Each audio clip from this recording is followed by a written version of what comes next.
He is a predator, a bully, a narcissist, a psychopath, and everything else that you can think of. It is that gross.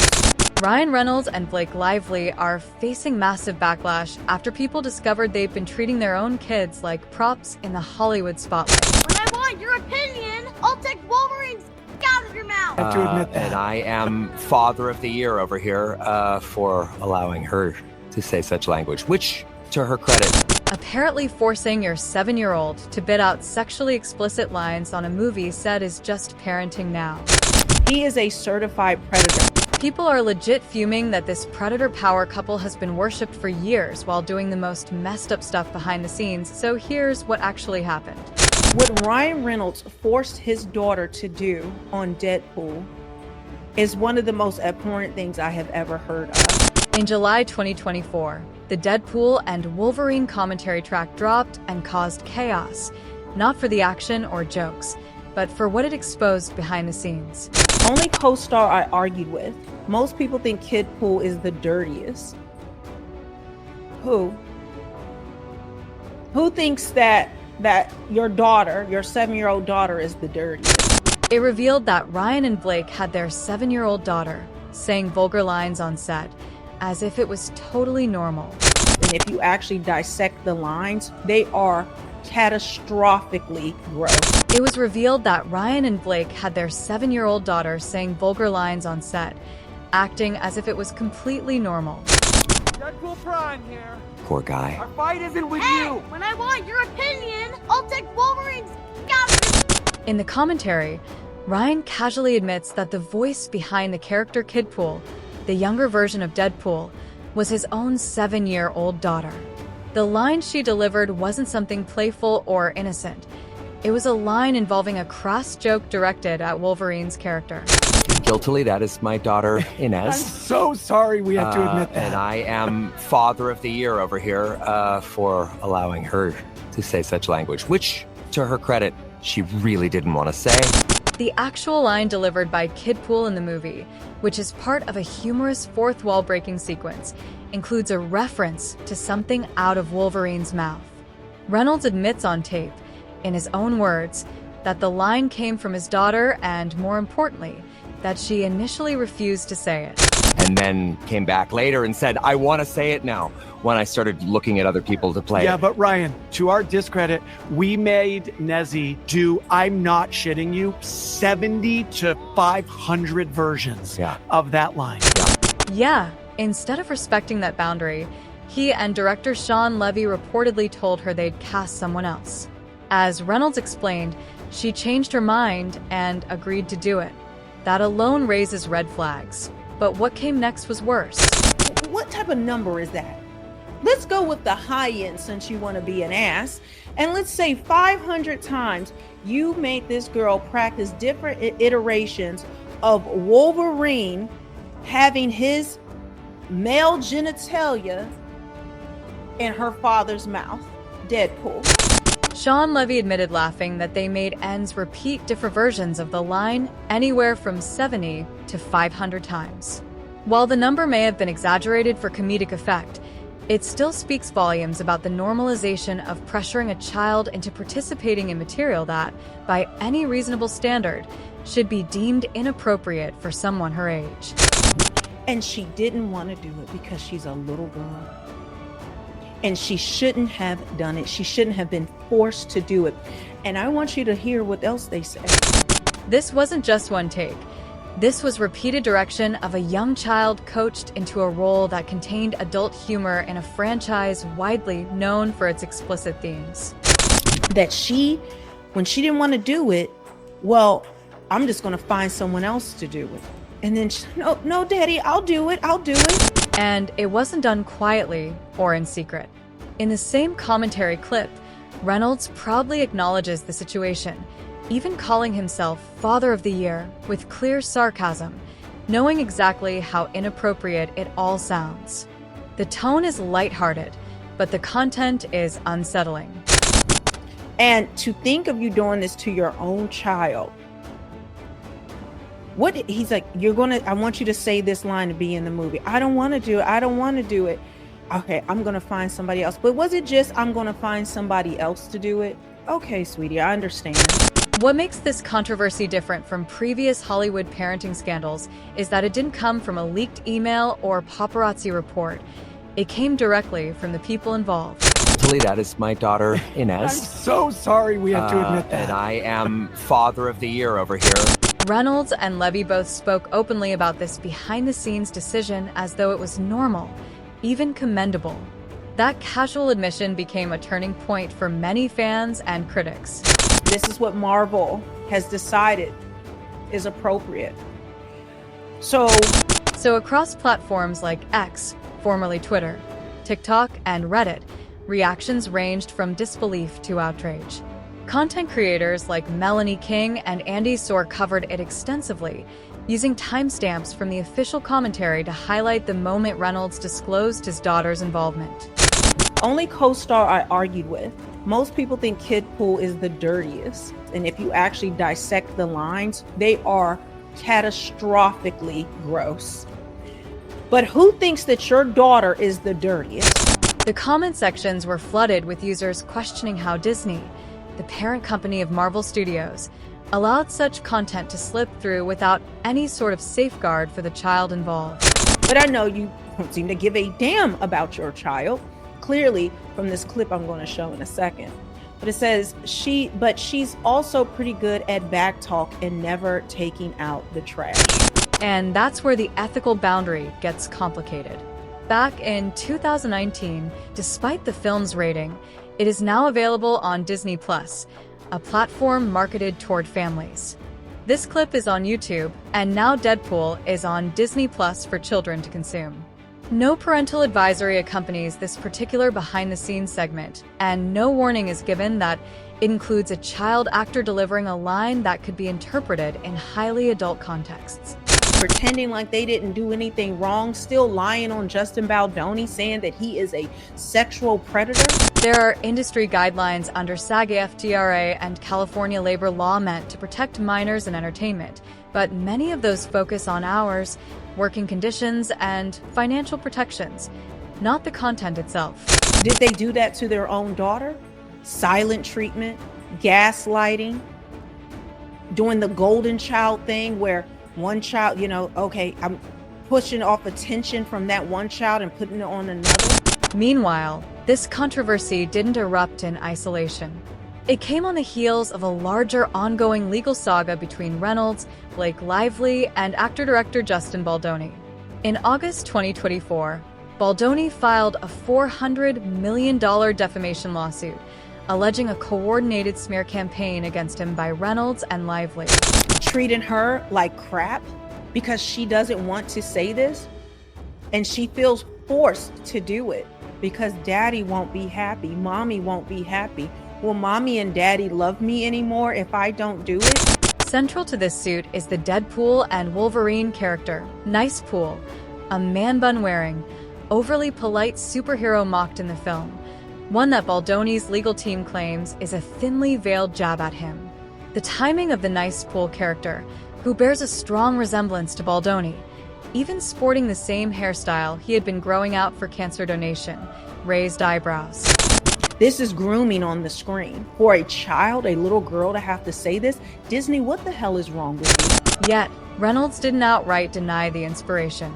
In fact, in a legal motion filed in December 2024, Reynolds acknowledged the similarities, but attempted to defend the portrayal as satire.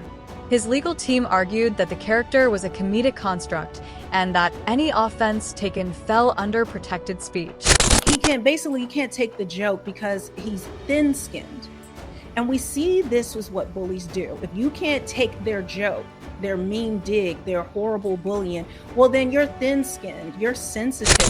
Reynolds also moved to dismiss the defamation suit, labeling Baldoni's complaints as examples of thin-skinned outrage and suggesting that the actor was attempting to manufacture sympathy over fictional content. The motion, filled with sarcastic language, mirrored Reynolds' public persona, but for critics, it revealed an alarming unwillingness to take accountability, even when serious claims were on the table. and you just don't get it, and what's wrong with you? They gaslight you into believing that something's wrong with you, that you can't find the humor in them, bullying you and doing the things that they're doing. Blake Lively's involvement in the legal mess has been less vocal, but no less significant. She reportedly co-signed on several joint decisions during the It Ends With Us production delays and is named in the lawsuit as a participant in the alleged campaign to isolate and discredit Baldoni. Her attendance at 7 Taylor Swift concerts in 2023, including one during a production delay she blamed on illness, became a sticking point in public criticism. So whenever Blake needed an excuse, it was literally like, oh, I got strep throat. The kids are sick. Though Lively hasn't filed her own motion to dismiss, her team has defended her conduct, framing her as a mother balancing career and family. But the criticism isn't going away. Instead, legal analysts suggest her silence may be strategic as Reynolds takes the brunt of the public heat. Still, her connection to the ongoing litigation could have long-term implications, especially if Baldoni's legal team succeeds in pushing forward to discovery and depositions. These legal defenses, laced with sarcasm and deflection, haven't landed well with the public. Many see it as a doubling down, using celebrity privilege to dodge real accountability. The combination of exposing a child to adult-themed work, weaponizing satire against a former colleague, and attempting to spin the narrative as overreaction has created a perfect storm. And so far, neither Ryan Reynolds nor Blake Lively has done much to comment. I believe Ryan makes true statements, but the way he phrases it, or he's had this nice guy, I don't know where they get this nice guy from. He has this nice guy joking persona that they don't take it seriously. It's not real. And not only this, Ryan Reynolds has long been painted as the charming, funny family man, the guy who makes cheeky tweets about parenting and posts cute red carpet moments with Blake Lively. But if you take away that lens of, oh, he's nice and he's just joking, and you actually listen to what he is saying, you start to realize he is speaking these truths and he's telling on himself, much like Blake Lively does. But once you pull back the curtain, a much more calculated version of Ryan starts to show, one that has left coworkers, collaborators, and even his own family tangled in a pattern of manipulation. In a way, but yeah, now when you look at the pattern, that was very manipulative, and it was almost as if he knew he would need those excuses, so he laid the foundation for that very early on. This thing I caught on your Instagram last night, and it blew my mind and connected in a way of just how Ryan and Blake use their kids. One of the biggest allegations comes from behind the scenes of his projects, where multiple insiders claim Ryan used his own children as tools to adjust filming schedules. It was so manipulative in a way, and it was all in a guise to get Justin to move his entire production so Ryan could get a week off, get some extra time with his kids. In particular, during the early stages of production for It Ends With Us, it's reported that Ryan pressured Justin Baldoni to shift the entire filming schedule under the guise of needing more time with his kids. At first glance, it sounds like a devoted dad asking for some flexibility, but when you consider the power imbalance and timing, the situation looks far less innocent. I remember the text that he sent to Justin when Justin sort of wrote Ryan. Justin wrote Ryan like, "Hey man, just saying hello. We're gonna be working together." I thought it was actually a very nice text on his part. And then Ryan ghosted him, kind of left him sitting there waiting, and then finally responds. According to people close to the production, Reynolds sent Baldoni a delayed response after being contacted about their work together. And uses his kids in that text to be like, "They're everything to me, and it's my way to my heart and the way to destroy us." When he did reply, he framed his reasoning around his children's health and the importance of family. He wrote about how his kids were sick, often joking about them having the beta version of the immune system. But beneath that tone was a strategic move. It planted an excuse early on, one that could be pulled out whenever needed. Did it? Sure enough. Throughout the process, Blake Lively reportedly used the same "kids are sick" narrative to delay shoots, and call out of work. And I found that so despicable in the first place because it's like, hello, Ryan, not everyone has the luxury you have to get time with your kids. Justin's got kids, every crew member's got kids that they're not seeing for weeks on end. It is what it is. The bigger issue here isn't just about missing a day or two of work. When someone in a position of massive privilege and influence like Ryan Reynolds disrupts a production, it creates a domino effect. Crew members, many of whom work hourly behind the scenes without the luxury of flexible schedules, are left scrambling. So the thing a manipulative person would do is, let me just take the whole week off. Forget caterers, forget hair and makeup, forget the individuals who really need to be there, because not everybody has a contract for the movie. There are people who are making hourly wages that you're taking money from them. Makeup artists, costume designers, location managers, even security and catering, all impacted because one actor decided their personal plans came first. Not everyone on set can afford to take unexpected days off. Not everyone gets a jet waiting outside or childcare on demand. This behavior shows a complete disregard for the people who don't have the same safety nets. It seems like the narcissists cannot keep their mouths shut and constantly want to tell on themselves. Insiders have quietly expressed frustration over this dynamic, and it's not just about one movie. This pattern has shown up before. Reynolds and Lively have been known to publicly leverage their family image and, more importantly, their children, as shields from criticism or accountability. They often lean on their parenting persona when things start to heat up. That brings us straight into the second layer of this problem: public and media manipulation. Summary, you discovered that one of the dates that Blake Lively called out sick from work for Ends With Us, the Vegas shoot that they were supposed to be, you did the homework. You went and saw it. The sick day was them going to the Eras tour? This is real? Let's talk about a very specific example. During a scheduled shoot in Las Vegas for It Ends With Us, Blake Lively called out sick. Your mom calling out of her credit union job to take you and your brother to Six Flags is not the same thing as the star of a production calling out of an out-of-town shoot to be at an Eras tour, which my research shows she went to 7 different ones. But just days later, she was photographed with Ryan and their kids at a Taylor Swift AYS tour concert, one of at least 7 different tour dates she attended. So to me, it was very ridiculous, and people were like, well, she went on the 12th. She called out sick on the 11th, and I'm like, well, it would be ridiculous for her to be in Vegas and for filming to be running late, something delayed in her in Vegas, and then she can't. So to me, it was very ridiculous, and people were like, well, she went on the 12th, she called out sick on the 8th, and I'm like, well, it would be ridiculous for her to be in Vegas and for filming to be running late, something delayed her in Vegas, and then she can't make the show. It feels to me like, yeah, it's a photo op. She's doing this as not clearly every time they're there, while they blur out the faces. It's still like this opportunity where they were noticed. Try again.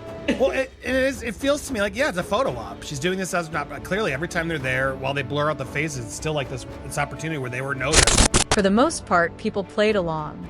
Outlets praised them for being hands-on parents, for shielding their kids from the spotlight, all while publishing blurry photos of their children at these events. Blake and Ryan often demand privacy for their family, even asking media outlets to blur their kids' faces. Yet, at Taylor's concert, Blake was reportedly pointing to her daughter when Taylor's name dropped her mid-song, subtly nudging the spotlight her way. There's just so much manipulation that I see straight out of what was happening to Taylor. This kind of two-faced approach hasn't gone unnoticed, even among their peers. There's been quiet distancing.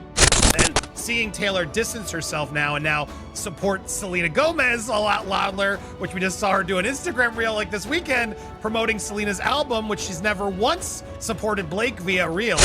Taylor Swift, once publicly close with the couple, has now shifted her support elsewhere, posting about Selena Gomez's projects, celebrating Zoe Kravitz, but never once publicly backing It Ends With Us. That silence is loud. Ultimately, the issue isn't just that Blake and Ryan are rich and famous and can take days off when they want. It's that they continuously choose to hide behind their children when they're questioned. They use their family image to silence criticism, manipulate work obligations, and twist narratives in their favor, while dozens of other people in their professional orbit pay the price for it. Disney's potential involvement in the alleged smear campaign against him and Reynolds and his wife. Against him by Reynolds and his wife. But Deadpool and Wolverine was promoted across Disney's channels without disclaimers about the behind-the-scenes use of child voice actors for mature content. No warnings, no opt-outs, no transparency.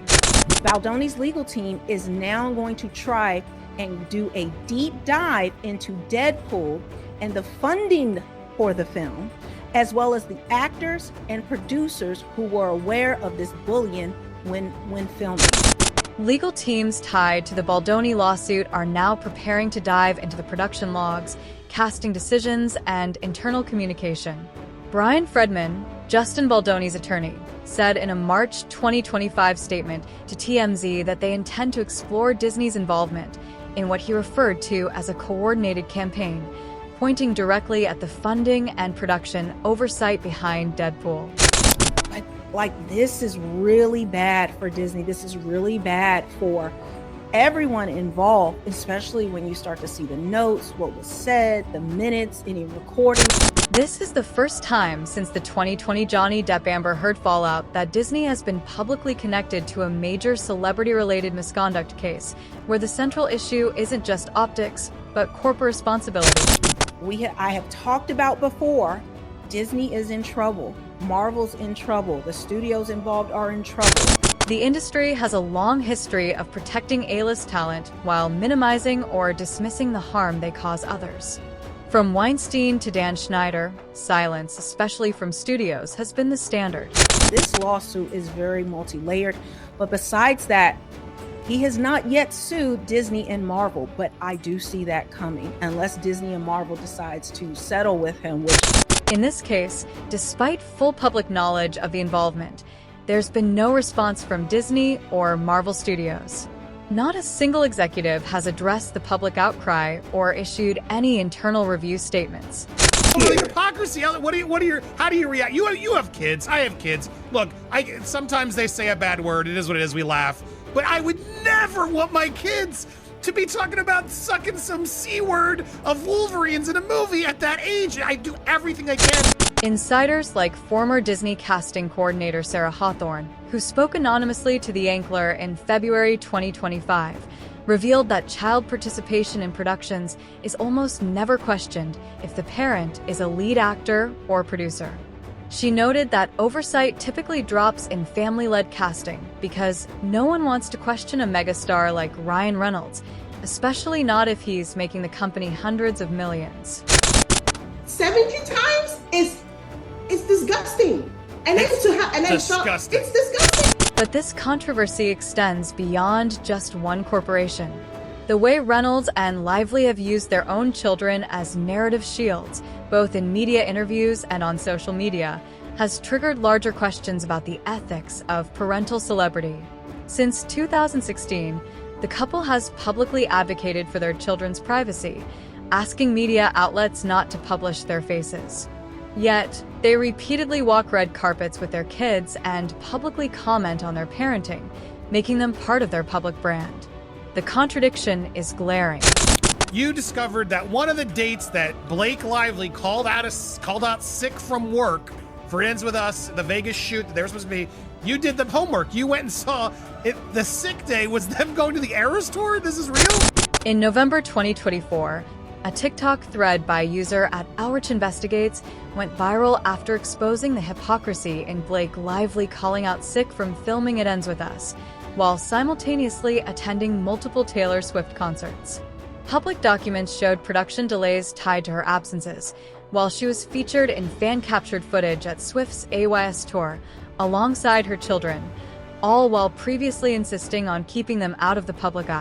This is a sexually graphic comment that he's implying he made 400 versions of. I don't even want to think about who else's C word they were playing with or other versions of the C word that they were making their child have to say and ad-lib against their will. I smile at uncomfortableness. This raises a deeper cultural concern. When celebrities exploit their families for PR gains and then shield themselves behind the parent label to avoid criticism, what precedent does that set for millions of fans, especially young parents and teenagers who idolize Hollywood families? This behavior becomes normalized. It signals that boundaries don't matter if you're rich enough, that accountability is optional. Sociologist Dr. Lena Wilcox wrote in a December 2024 editorial for Hollywood Ethics Journal that fan bases now play a bigger role in shaping celebrity standards than legacy media ever did. Platforms like TikTok, Reddit, and YouTube have transformed passive viewers into investigative watchdogs. In this case, it was content creators, not major outlets, who pieced together the timeline, exposed the contradictions, and pushed the story into public consciousness. The more disgusting part of it is because Ryan was not willing to be as fully honest as Sean Levy was, because Ryan goes to her credit, she didn't want to do it, but then he snitches on himself and says, I pretty much told her I'm gonna give your role to somebody. She said, Daddy, I'll do it. The public response has been swift and deeply polarized. While some fans of Reynolds and Lively continue to defend them, the wider internet conversation has turned. Threads on pop culture chat and r/foo have racked up thousands of comments, dissecting the commentary clips, mocking Reynolds' tone, and raising concerns about the emotional toll on the couple's children.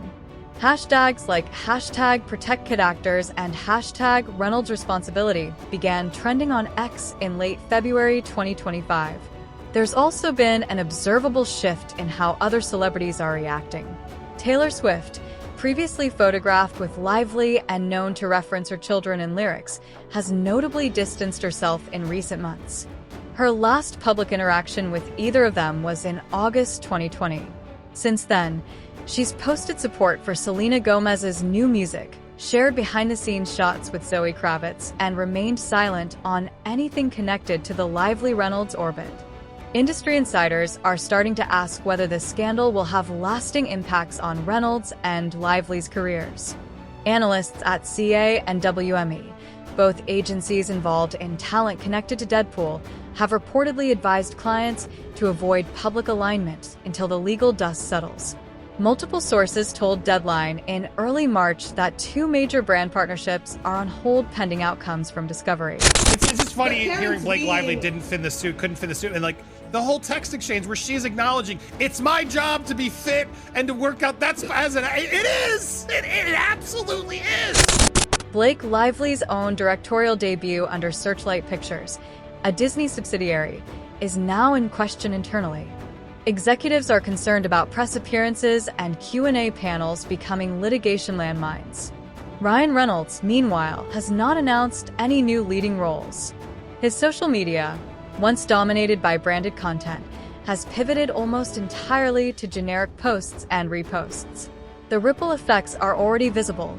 Streaming platforms that previously competed for exclusives featuring Reynolds have gone quiet. Upcoming releases involving either star are seeing tighter PR controls, reduced early press access, and carefully vetted interviews. Behind the scenes, attorneys are preparing for depositions that may stretch into late 2025, depending on whether Disney cooperates or attempts to settle pre-trial.